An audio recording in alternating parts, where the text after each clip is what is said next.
gonna say I'm hot because I know you hotter than me. Oh no, I'm cool. I'm in the house right now. Oh, She says she cool. She I cool don't with have the the air man. conditioner on, so it ain't hot enough for me to be turning, wasting that energy. So I'll just stay warm. Racking All up that right. bill. All right. The recording started and we're on YouTube. All right. Let's have a word of prayer. Father, thank you for your goodness, your kindness, and your mercy. Thank you for your bountiful many blessings. Thank you for healing. Thank you for blessing us financially and spiritually. And we just thank you for being God. Even thank you for our ups and downs, our trials and tribulations, and our challenges. And we thank you for our lessons and our successes. Now, in this time we come to share, we ask that you would open up our hearts and minds and allow them to become good ground, and we would receive the seed of thy word and then bring forth good fruit unto good measure. We ask this in Jesus' name. Amen. All right. Good evening to both of you, and I'm glad to be in better shape today than I was last Wednesday. Yes. You sound better. Oh man, I feel bad. I'm about 95 right now. You don't sound like you selling Kool-Aid. Oh, Kool-Aid tastes great. Yeah, but yeah, I feel a whole lot better. We're talking about conduct and consequences, and you know, there's so much of this attitude that I've been encountering, and then I see, like I watch television a whole lot differently than most people because I watch to analyze and to seek out the subliminal messages. I don't how many of you ever saw Person of Interest? Oh yeah, I've seen a bit. yeah. All right. In the last season, there was an episode about how they were going to get everyone's DNA. And the way they did it, they introduced this virus, and the idea was to create a pandemic and cause people to go get a vaccination. And this way they would gather all of their medical information in the course of vaccinating these people. And I says, "Ooh, that was," and when I was watching it, I says, "I wonder, are they warning us about something?"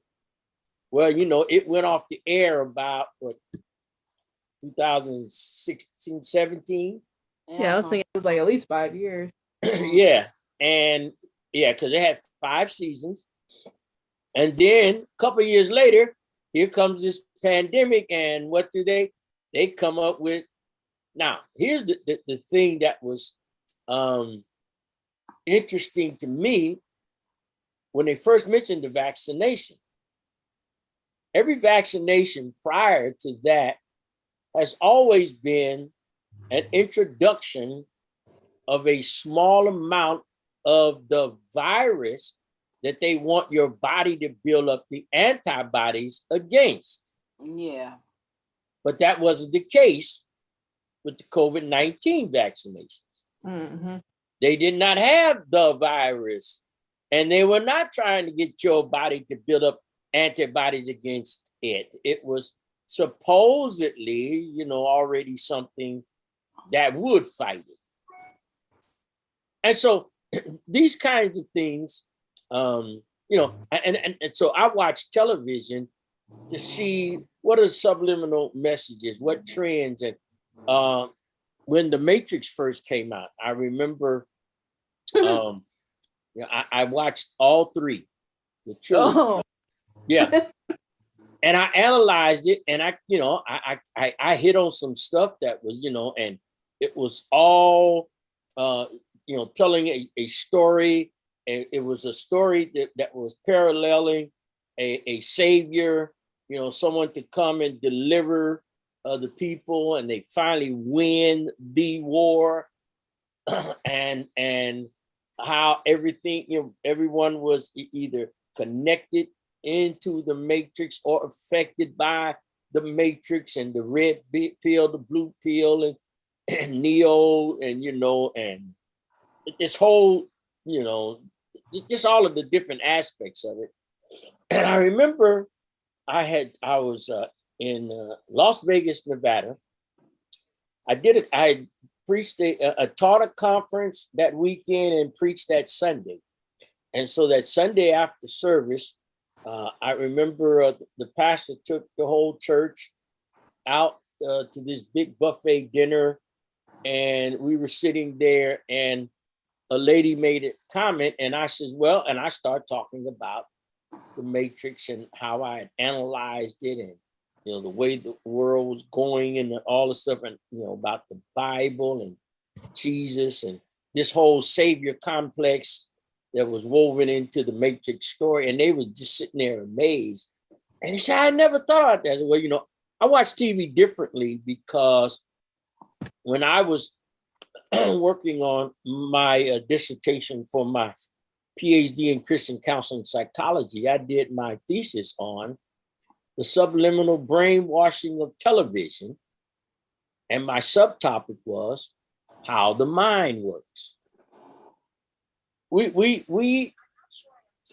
Oh, that's Siri now. She says she's not sure she understands the subtopic.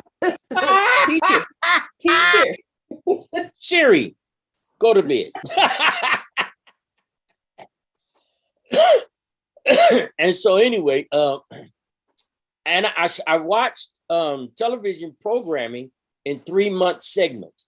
And for that whole 3 months, I would only watch a particular kind of program. Like, I watched cartoons, and then I watched cartoons that were supposedly about comedy. Then I watched cartoons that were satirical. Then I watched cartoons that were like anime, or about like so-called real life subjects, but in an animated setting.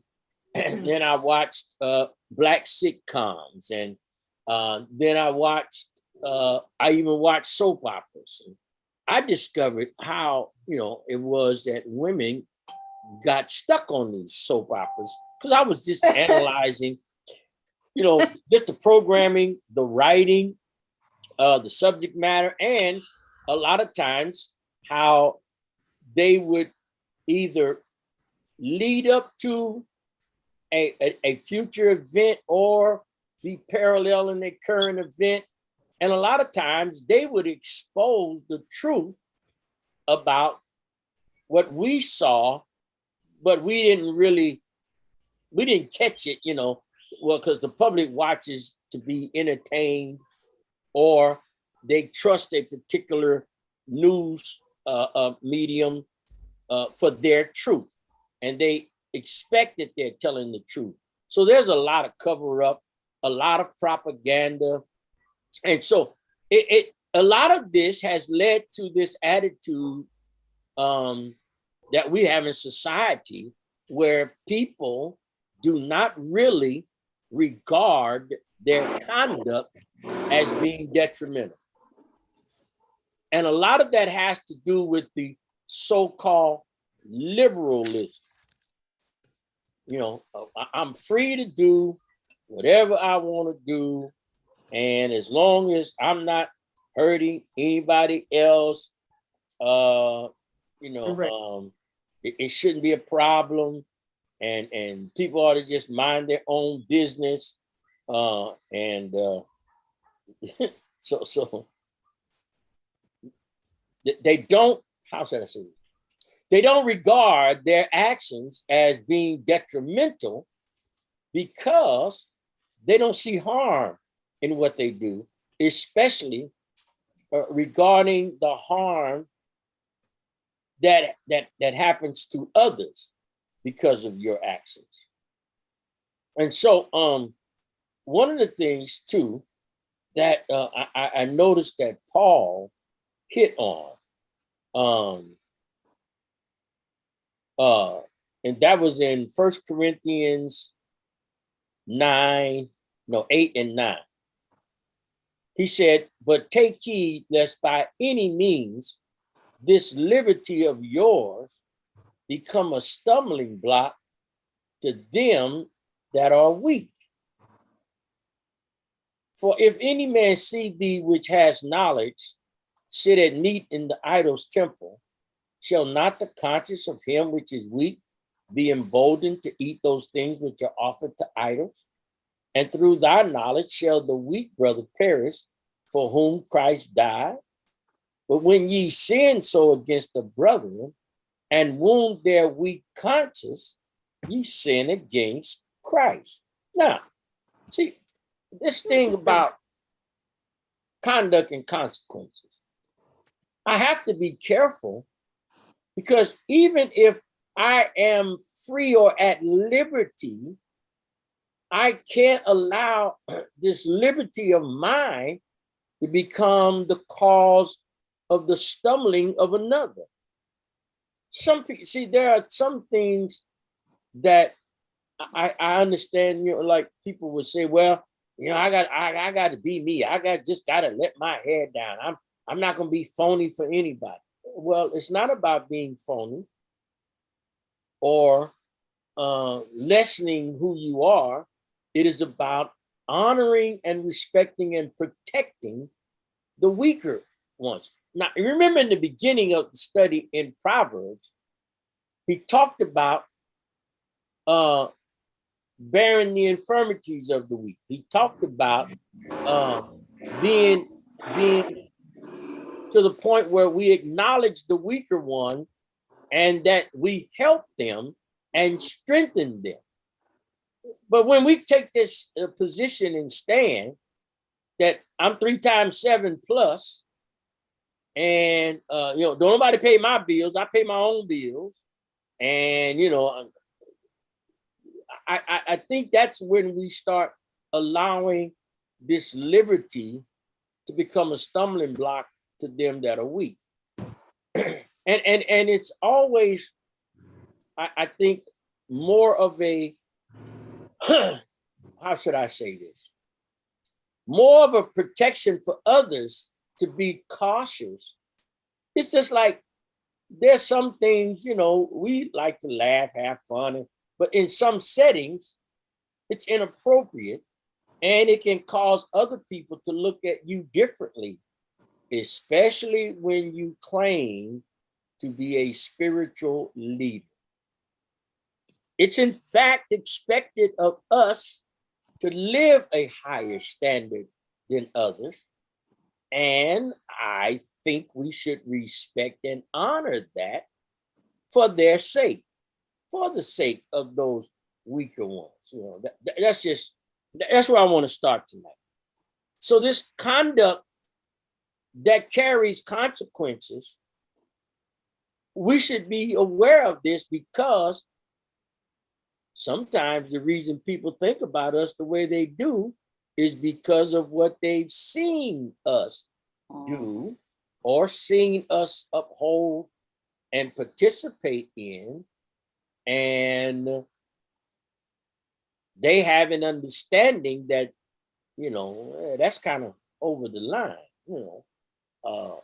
I thought that was wrong to do. Isn't that a sin? And I saw so-and-so.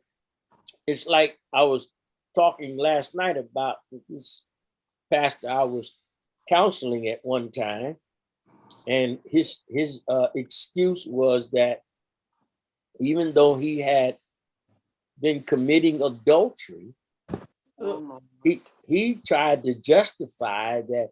But they just I don't fool with none of the women in my church. I don't fool with none of the sisters I pastor, because them are my daughters. I say, listen, man, if you are violating your marital relationship with anyone who is not your wife, I say, then it's not a violation. But if you are violating that marital relationship, it doesn't matter who it is. And just because it's not women in your congregation or that you pastoring, You know, and he even made a statement, I don't even mess with women that go to church. I said, oh, so you killing your witness to draw anybody else to the Lord. Oh, man. And that was his justification. You know, that it was okay. So these are the kinds of things that, and I listen, you all, I've had some encounters with some pastors, and I'll leave it at that. That would make most people cringe, Well, And I remember there was another one. And this was in another state. I pastored in North Carolina for 4 years. And there was one there. He was an uncle to one of my real good friends. This man could preach, y'all. And he had a packed house. But he was a womanizer like none you'd ever seen. And he had an encounter, and the woman screamed something while he was doing the do with her. Okay. That scared him to death. And because God's name came up in the phrase she said, it scared him so bad he almost had a heart attack. That stopped him. And it was, weird the way he was explaining it, but he was another one of them that thought, it's like once they do the deed, their remorse leaves because they think that simply by saying to God, I'm sorry, that's repentance. But like I said last night, the word repent is spelled R-E-P-E-N-T. The word repeat is spelled R-E-P-E-A-T. The difference is the end. There's an end to what you do. But when you repeat, you see, there ain't no end. It's a repetition. So anyway, that's what I want to talk about today. Let's have a conversation about conduct and consequence. Stuff does come back on you, and you do, as the Bible says, reap what you sow. All right, that's my intro today. We didn't start to 5:15, Bishop, so I had 16 minutes today. So don't give me 31. You just got here, so I didn't go the whole 31 minutes. My sister. I'm a witness. Yeah, I got witness. Here. I came on late. Well, I was on with him from the beginning, and he didn't start till like 13 after. All right, Bishop, what's going on? What do you say about this? Evidently, you must be feeling awfully good now. I'm feeling fantastic. Sound a lot better than you did last time I heard you talk. Yeah, I'm fantastic today. So what was your question? So what are your thoughts on conduct and consequences? And the fact that we do reap what we sow? Well, as the old saying said, for every action, there's a reaction. Everything that happens, everything happens, there's a consequence to anything that happens. I was telling them, I think last Saturday, we was talking about something similar to this, that sometimes people think they do things and they get away with it without any consequences. But we act upon things thinking that we start doing things thinking that there's no end to it.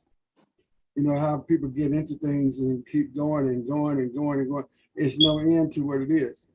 I know when I was younger, I used to talk about things I was doing, started doing things. And I had a friend of mine who said, always talk about fat people and old people. And I told him, I said, keep on talking. One day you're going to be in that spot. Mm-hmm. And that's pretty talk. Yeah, last time I talked to him, he reminded me of what I told him. Because He's about 80 pounds heavier than he was. No, I take that back, about 100 pounds heavier than he was than he was a few years ago. And he's in his early 70s now and can barely move around. So he overweight and old. Yeah. So I said, you end up getting a double whammy because you start talking about other folks without understanding that one day you just may be in that position. Mm-hmm. And we have this as a problem when we start talking about folks. And that realizing that I see people talking about people on the street. And I said, don't you know you're one heart attack, one lost job, one circumstance from being in that same position? Yeah. So everything that happened, things we do have a consequence to it. And God told us that, and in the word, it tells us that. So we just have to realize, and sometimes things have to happen. We were talking about things happening and why did certain things happen. Sometimes things happen. We talked about Sunday about Job and the things that happened with Job. And I have to apologize to y'all too about Sunday. I don't know why my sound went off Sunday. But Sunday school, Yeah. I don't have a clue why that happened. I never didn't realize until after Sunday school was over that sound had went off, that I had no sound. So I corrected it for the morning service. But then we were talking about Job. Everybody thought that Job had done something wrong. And his friends started talking about what did you do?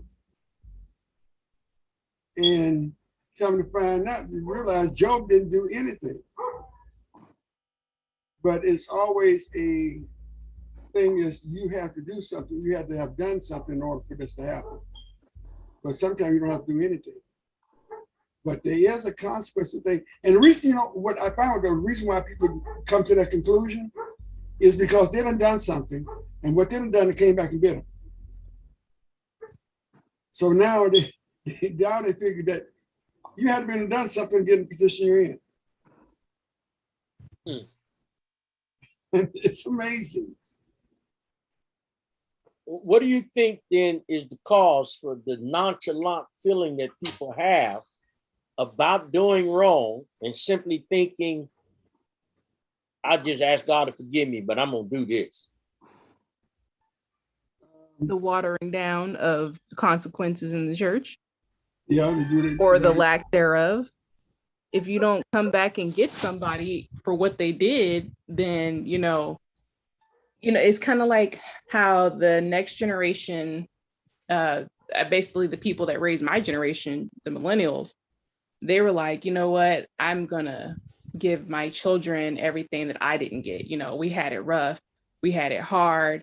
I didn't have both my parents, or I did have both my parents, but they worked hard or they were hardly home. We were latchkey kids. And basically I'm going to give my children everything that I didn't. So they're working hard, bending over backwards, doing everything for your kid.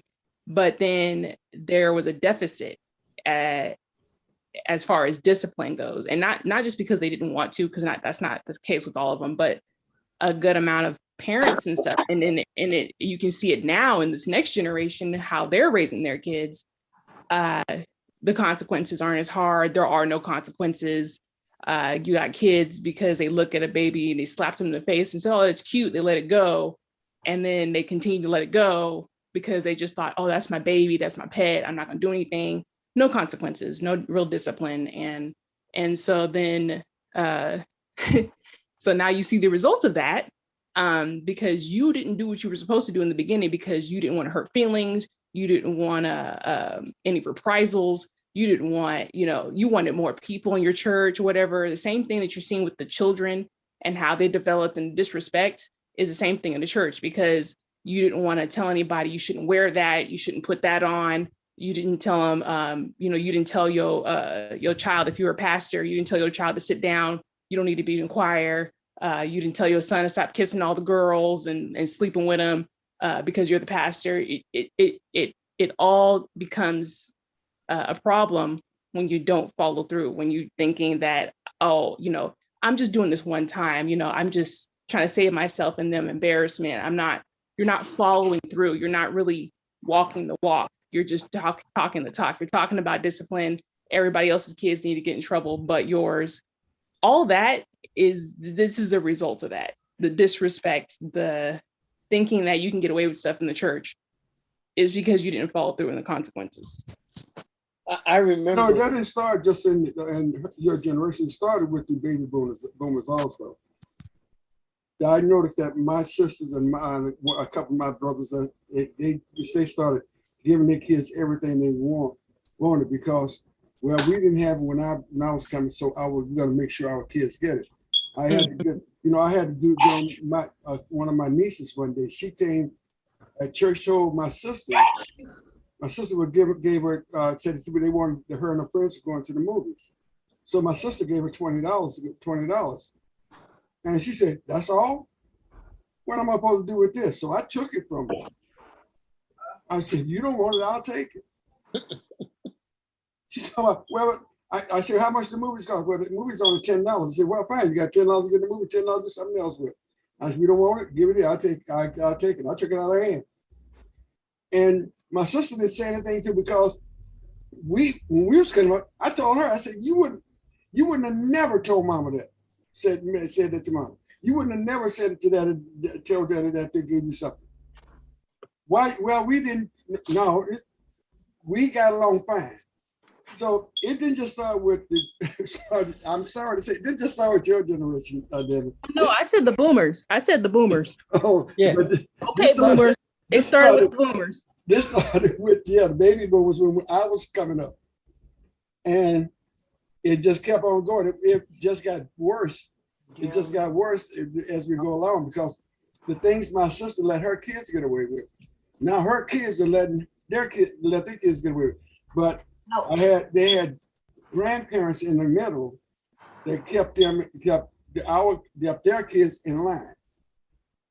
And what then happened is now the next generation is coming in. They don't have people in the middle that's keeping them in line. So they start to feel like they can get away with anything, and we allow them to get away with anything.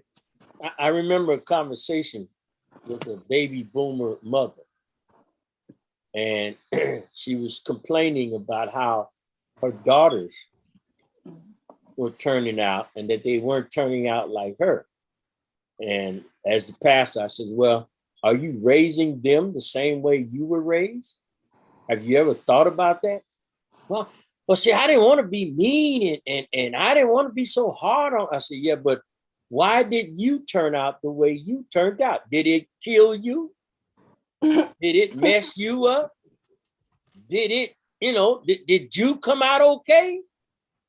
"Well, yeah, but I didn't want that. I just thought, I didn't want to be that hard on them and blah, blah." I said, "Well, that's why they're not like you, because you didn't raise them same way you were raised. They talk back to you. They disrespect you." I said, "Some of the things they say to you, you would have never even thought about saying to your mother."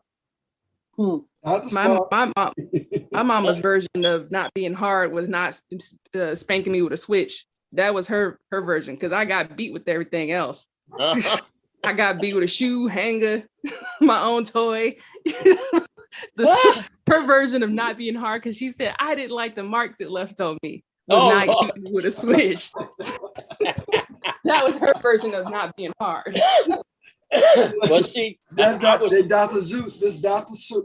Webb Spark over here again, Dr. Spark, and this timeout. I heard my sister tell my nephew one day, "Well, get in the corner for a timeout." I said, "A time what?" Let me said a timeout. I said, "When the last time Mama gave you a timeout?" I remember. She said, "When I was 25.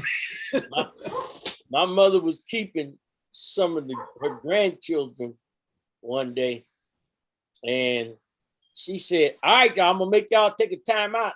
And I looked, I said, "Excuse me?" I said, "The only time out you ever gave us was when you took time out to beat our behind."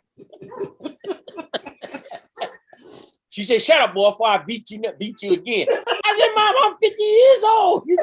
Yeah, but you don't talk to me that way. Yes, ma'am. Talk back to your mama. Yeah. Hey, now she threatening to beat me at 50, but she telling the grandkids they gonna get a time out.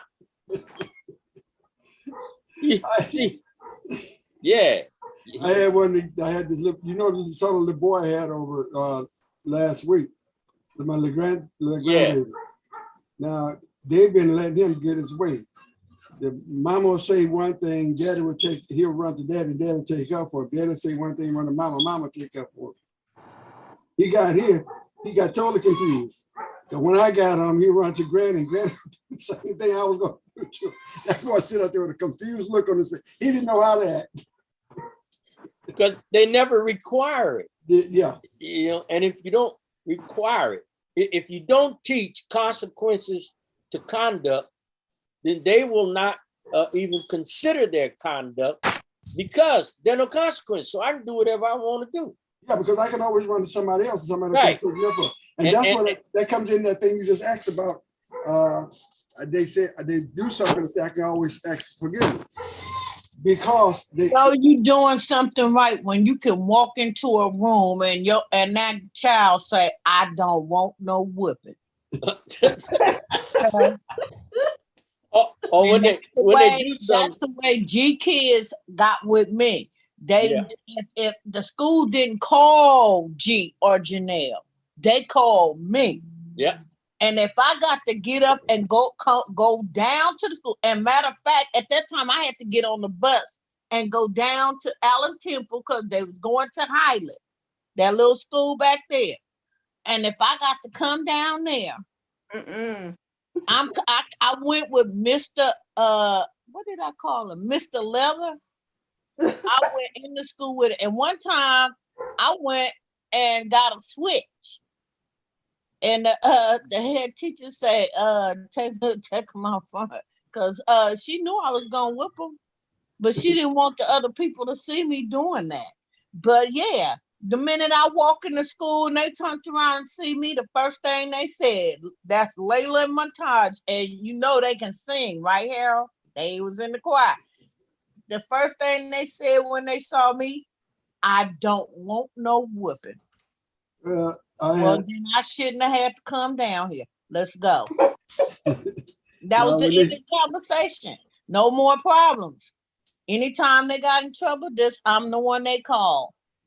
But that's one thing I didn't want them to do. They say, I'm gonna call your mom. No, whatever you want to do, you can whip me now.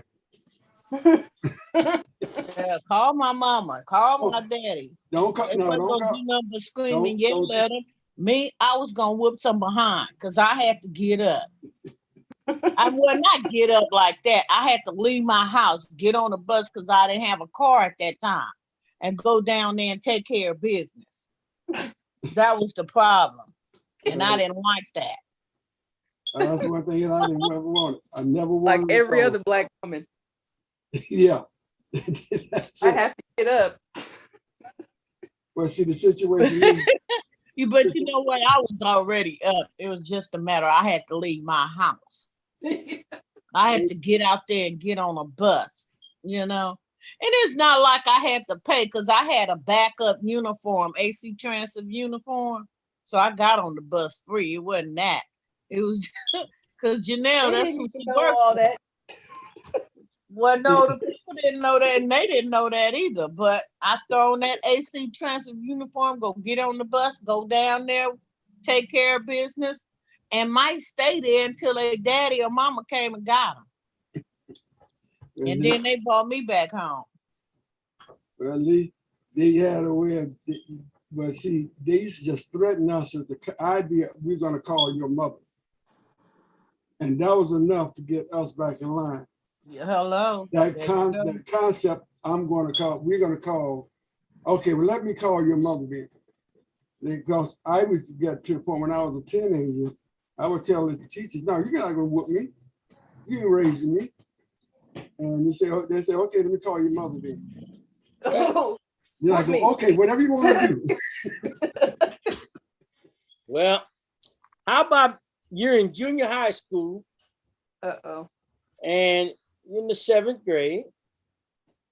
And you've been cutting up, and all of a sudden you look up, your mother's walking in the door of the classroom, and she looks at the teacher and says, "Where is he?"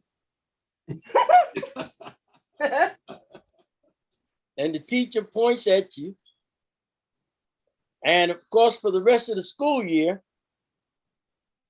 all of the students say, "Man, is your mama coming today?" Your goose was cooked. She had her belt in her hand. She used it in the class in front of everybody and dared me to run out the door. And then when she got through, directed me to sit down at the front of the class. And her words were, "If she called me again, you don't want me to come back. Goodbye," and walked out the door. No. Wait, and then turned around as she was going out the door and told the teacher, "You won't have no more trouble out of it." And that's what I told him. And where I was at the elementary this past year, and that boy kept acting up, him and his brother, and how they was trying to, kind of coach him, and he all over the floor and this and that. And I was like, if that was my grandchild, y'all would be having this problem. Okay. And I had to walk out the office because I didn't want to say so. Nowadays, you got to watch what you say, what you do, and all that kind of stuff. I said, if that was my grandchild, you wouldn't be having this problem. And they was, the lady, she knew what I was talking about because I've been all over his butt. But yeah, nowadays you have to watch what you say. And that's just like when Quisha and Nikki and G was going to school. Everybody knew. As soon as I drove my car on the campus, Miss Nelson is here. Did I go to the office to check in? No. I went straight to where I wanted to go. And if they wasn't there or stood by the door, if it was right after lunch, you better not get here late, because I had a call on Nikki talking about she was getting late, being late after lunch all the time. G fell asleep in biology. I creeped in the door because I had and saw him with his head down on his desk, put my finger up on my mouth, said, "Don't you say nothing." Walked up to him and slapped him in the head. Wake up. I did stuff like that. I'm like, hey, if I gotta get up and go to work at 4 a.m, you better do what you got to do here. I know that's right. And you're gonna get out of here on time. All of them left school, graduated on time. G 3.8. I was not playing with my kids. I was, because I'm all they had to depend on. Their daddy was in and out and wishy-washy and this and that. Hey, I wasn't having that, and I wasn't going to no juvenile. I remember when G was 6th grade. He went in a Safeway. This is at night. We stopped at Safeway. We go in Safeway. G disappeared. With me and the girls go back to the car wondering where the devil he at. I see this man come to the door. And my inner spirit said, he looking for you. So I get out the car. I go in. This nigga done stole some condoms. 6th grade. And so he took me in the back room, and we was back there talking. And I told him then, I said, you will not be playing no little league baseball, basketball, none of that, because I always kept him in sport, whatever sport it was, football. We lived in Richmond. And so the man talked to me. He said, don't take that from him. Do something else. I went home. I whooped him. I whooped him. The girls was crying. The lady downstairs named Donna, she came upstairs and said, quit. That's enough. Because I was not going to be doing no juvenile hall. I had to go, I just went off on her. Now, the only child out of all my kids, Quisha is the only one never, ever, ever, ever got into a fight at school or none of that. She was never in trouble and stuff like that. But I chalked that up to she was the only one born at Alta Bates, and I was carrying her when I first got filled with the Holy Spirit. So I said that's the difference about her than the other two, because the other two would give me a run for my money.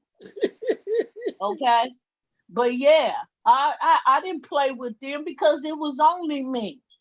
Well, it sounded like you didn't let them run you too far. I guess because I stayed on it. I mean, they saw me coming.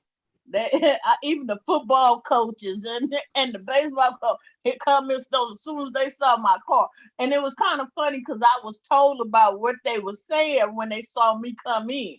I was like, I didn't know all that. Well, good. Because I wasn't one to be played with.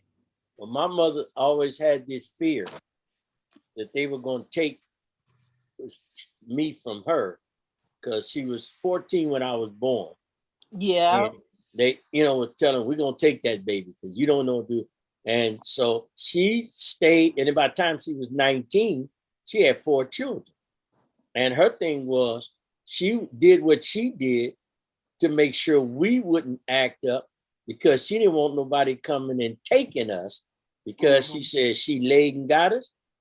We belong to her. She's going to keep us, and she didn't throw us away, so she would let nobody come and take us either. So that's right. She would line you up, and I used to always ask her, why I got to be first? I didn't even do it. You came first. But I hadn't even done nothing. Everybody got a whooping, So glad I wasn't part of that. Yeah. That's why whooping the behind make the head mine. Yeah. So what I started doing then, I started to make sure wasn't nobody else messing up, because y'all ain't getting me whooped for y'all foolishness. Yeah. You know what? She brought up an interesting point though when she said you got to be careful what you say now, because people are looking for any opportunity to throw people in jail or say child abuse, lose your job and all that kind of crap. Girl, it's a trip working in the school district now. Yeah, well, the parents are finally speaking up for what's going on, because they're like, this is enough. The teachers are stressed, administration is half doing its job, and the people on the boards are just totally clueless. But anyway, that's a side issue. But what I was thinking of was this gal that I worked with when I was first in college. I was a tutor, and she was a tutor too, and she had 2 kids at the time, and she said she was talking about how she's like, I spanked my kids, and she was this white lady. And she said she went to the movie theater and she was parking, and her daughter opened the door before she finished parking and had her seatbelt off and was about to get out the car. Well, she didn't have much to do but throw it into park and turn around and swat her. She was sitting down on her bum, so she swatted her on her lap. And so then this lady who happened to see it, and they were getting out the car by the time that I guess the lady just approached her, and she said, you shouldn't do that. You need to, I forgot all the details now because that was a while ago, but she basically was in her business telling her how she should, discipline her kids. She's like, she could have got hurt, rolled over, or anything. She had to take action when she needed to take action. She's like, you need to stay out of my business. I'm trying to raise my kid and not let them die. Right. That I ain't trying to see her get run over, and that she needs to know that right then. You need to get them right when they're in the action of it. And it was just interesting to me that she had got berated for stopping the kid from getting ran over. Like, she opened the door before you finished parking. That's a no. And so it's just interesting to me that you said that you got to be careful, because parents can get creative. Because I know we know a family friend, her daughter was getting straight F's, and she went dressed to school in her raggedy sweatpants, her tennis shoes, sweatshirt with some holes in it, looking like, she was rough. And she came to school and sat down in class with her. She's like, well, we're going to see, if you're going to work now, go see what you're going to do. Because there's no reason for you to be getting straight Fs. That means you're not doing anything. Like, you're doing nothing. And, well, wouldn't you know it, the girl's grades started going up. So it's just, you got to get creative with the discipline, but you still need to to discipline, period. Right. And it's just interesting that she brought that up. And you're right. It's getting hard for parents and teachers, because teachers can't be disciplining your kids as much as they wish to. They're not the babysitters, they're the teachers. But I'll tell you how creative one of my friends got, Devin. One of the kids was in the store and he picked up some stuff from off the counter and was walking, opened it up and started to put it in his mouth. So she took it from him and started paddling his butt in the store. Lady comes up telling her what she shouldn't do. So what she did, said, here, take it. And she said, what? She said, you raising it. She said, since you want to tell me what I shouldn't do to my child, you take and raise it. She said, I can't take your child. Well, you can't tell me what to do with it. Do it to him then. The lady closed her mouth, turned around and walked out. I just cracked, I just rolled. I said, that now she won't want nobody else to say that. No, see, because they think, they have this thing, about chastising and correction. And but I remember an incident. I was in LA. I was pastoring and living down there. And this child was in the street and a truck was coming. And I ran and snatched the child up and run to the other side of the street and set the child down and was telling him about, scolding him about being in the street and playing in the street. And this lady walks out of her door and starts cursing me out. You don't talk to my so-and-so child. And who in the so-and-so are you? And ain't nobody told you, and that ain't your child. So I looked at her and I was getting ready to say something, but one of her neighbors, an elderly lady, was out there and she called her by name. She apparently knew her. And she called her by name. She said, so-and-so, baby. That's the pastor who live up the street. Your son was in the middle of the street and almost got hit by a truck. If he hadn't ran in the street and he almost got hit saving him, you need to be thanking him, not cussing him out. And then, the weird look come over her face. Mm-hmm. People don't want you correcting their children. Mm-hmm. They don't want you chastising their children. You don't, it used to be, when we were in school, they had rulers for us and they used them. Right. Yeah. Teachers are not allowed anymore to do that kind of stuff. A teacher better not get caught chastising a child with corporal punishment. That's right. But then that child nowadays will jump on the teacher. Yeah, he'll jump on the teacher, talk crazy, disrespect the teacher. I mean, I don't understand, how it is you want it both ways, because there are consequences to bad conduct. And when you take away, I remember I was over the youth department and I would have sometimes 13 to 16 children. And we were on a weekend, on a Saturday outing. And I remember this one time we were going to, Marine World Africa. We was in Redwood City then. Yep. Before they moved up there to Vallejo. Yep. We were going to Marine World Africa. And when they got there that morning, early that Saturday morning, all the parents brought their children.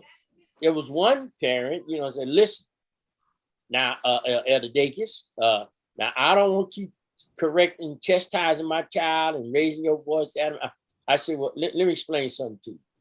I said, I'm going to say this to all you parents. I said, because it's a parent, none of y'all are planning on going on this outing. I said, you got 16 children piled in my little van, and we headed across the bridge to go to Redwood City, to Marine World Africa, and I don't have no chaperones coming. I said, so let me tell you right now, if your child can't be chastised, take your little behind back home with you. Take her little tail back with you. Because I'm going to tell you right now, I got all these kids to keep up with. If I can't correct them and put the fear of Elder DACUS in them, I say, take them with you. Don't need to go. Take them with you. And then I said, and then I asked the rest of the kids, because they had been plays with me. I said, because what will Elder DACUS do? And they all said, peel your onion. Peel your onion. Yeah. I told them, peel your onion, man. I said, have you ever seen your mama peel an onion? And they said, yeah. I said, what she do when she peeling that onion? She cry. I said, well, when I peel the onion gonna cry. And you gonna be the onion, I'm gonna be peeling you. So I'm gonna peel your onion. I had to do something similar to that when I was coaching Little League. When I was coaching Little League, because it seemed like the parents, for some reason, they would drop the kids off at the ballpark and drop them off at the Y, and then I would take them out to the park, and they started dropping off thinking I was a babysitter. So I had one mother came back to me telling me that I had chastised a child. I said, yep, because he wasn't following instructions. And she said, well, you verbally abused him. No, I verbally abused him. I verbally corrected him. Now, if I can't do that, take your child home. I said, I'm not a babysitter. I have 22 boys out here. And if I can't keep them in line, I don't need the ones I can't. The rest of them stay in line and you want something out, you can take them home. You correct them. When you finish correcting, you bring them back, because I'm not a babysitter. Yep. Nobody's giving me a nickel to come out here every day. And I tell them, and you tell them, listen, I'm not going to abuse your child, but at the same time, I'm not going to let your child think they can do any kind of way they want. I said, because I got to keep everybody in line. I'm out here with all these kids, and back then we didn't really have that, kid snatching and all that going on. But to lose one child, and you got all this whole group of others, and ain't no other adults around, trust me, you're gonna go bananas trying to find that one child. So I would make everybody, we had a train. I had everybody holding somebody's hand. I had the oldest one in the front, and I take up the rear so I could see them. I wouldn't be in the front, let them follow me, so I couldn't see what was going on. No, I had to have them in front of me. Everybody, if somebody wanted to get on a ride, everybody going to that ride. Hello. Ain't nobody going to no 3-4 different rides. We're going to do all the rides together. But see, that because why? There are consequences to conduct. Yeah, I go back to the statement you had made, Ax, about people doing things and then they feel like they can go to God and say, ask for forgiveness. And I think about some of the people in church, some of the leadership in church, certain people feel like they can do things because they always can run somewhere for forgiveness or for comfort. And see, I think that's one of the things we have with our children today, because when I was coming up, whatever when Mama said, wait till your daddy get home, Mama didn't have to explain to Daddy what I did. Okay. So Daddy took care of the business when Mama didn't want to. So I didn't. And all Mama had to say, you need to whoop that boy. He ain't tell you. That's it. He had to say what you did. That's it. And see, there was a consequence to our action because we had no way out. When you did something, you had no way of, there was no reprieve. Like my mom used to say, this is not a democracy. She would tell me that, this is not no democracy. But I say go, and that's what it was. But today, in the church and in the home, there's too much division. You can always go to one and get comfort. If you can't get it from here, you go to here and get it. That's why you see so many people church hopping, because they're looking for a place they can get what they want. And our kids in the home, kids can go from one parent to the other parent. They can't get from that parent to go to the grandparent. Nobody's on the same page. If you're going to raise a child, you raise a child. You both. I told my grandson, his girl, a couple of days ago about their son. They baby, he brought him. We finally got him halfway, part of the way straightened out. And they came to pick him up and he had his toy. I told him, take your toy and put it back in the box. And he said, look, no, I got my stick. I said, go put your toy back in your box. He picked it up and walked back in the box and they still looked at their mouth open. Like, what? I couldn't, no, because he has no other place to go. He learned that when he had to do something, he had to do it. He couldn't go somewhere else and get comfort. You guys have, I told you, you guys have to get on the same page. Yep. So we have the same thing. That's the problem we have in the homes today with our kids. Well, we have them going, a lot of them going the which direction they're going, but some, we still have some. We have some that's accomplishing a lot of things. Some of our kids are really, really accomplishing a whole lot of things. They're really prospering. But that's with the right discipline. In the church, we talked about the church not being on the same page. There's too many different things going in too many different directions in the church. Well, Paul said we should teach the same thing, walk by the same rule. Right. We don't do that. We're not doing that. Everybody got. What you So say, that- Kevin? I Yeah, was gonna say we don't even follow the same rules that we even established ourselves, because it's interesting that you brought that scripture up, because we were talking about the same thing, and my mom mentioned how the missionaries handbook, they had certain things in it that people weren't even following until now. It's been removed. Some of the things that were originally in the handbook have been removed. So it's like, if you can't even stand by your own rules, what's the point of, because people want to talk about, oh, well, we should make a rule about this and that. It's like, you won't even stand by the rules that you have established. There was nothing wrong with those rules.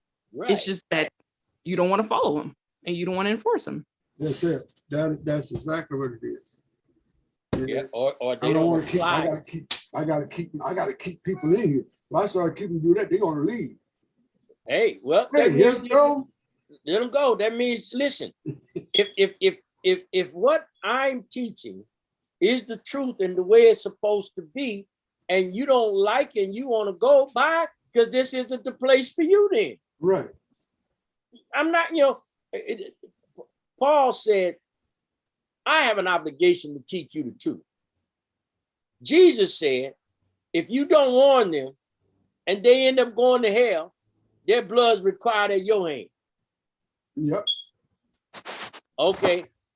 Pilate may have washed his hands, but they weren't clean. I'm going to tell you the truth. My hands are clean. Because Paul didn't know the truth. Because he asked Jesus, what is the truth? There you go. So All right, y'all. We're getting ready to get out of here. I got an advertisement up. Can y'all see that? Yep. Yeah, we got an event coming up in a few weeks. If y'all know that fella, they're gonna have a little appreciation for him. Was that the third Sunday? Fourth Sunday. That's the fourth Sunday. Huh? It's the fourth Sunday. Fourth Sunday, yeah. So you all are invited. And now, I'm gonna tell y'all now, it's gonna start on time. You come at 3:30, 3:45, you may have missed most of the program.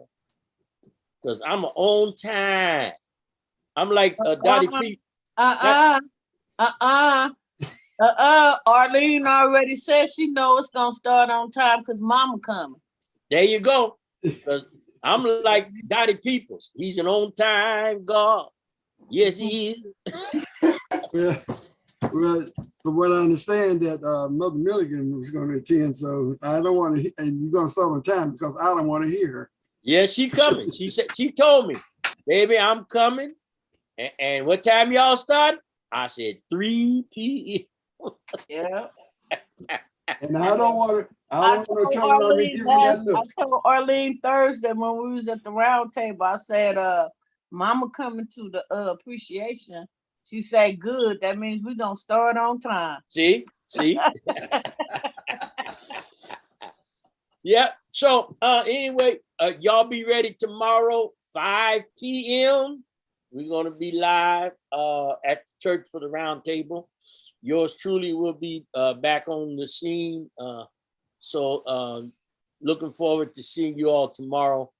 I appreciate you all coming on tonight in the conversation. And remember that there are consequences to your conduct. And everything is going. No, Siri, there's nothing else you can help with. Siri, get in on the conversation. I know you don't understand. So go to bed. Good night. Put that child to bed before the sun go down. So thank you all for joining tonight. Look forward to seeing you all on tomorrow.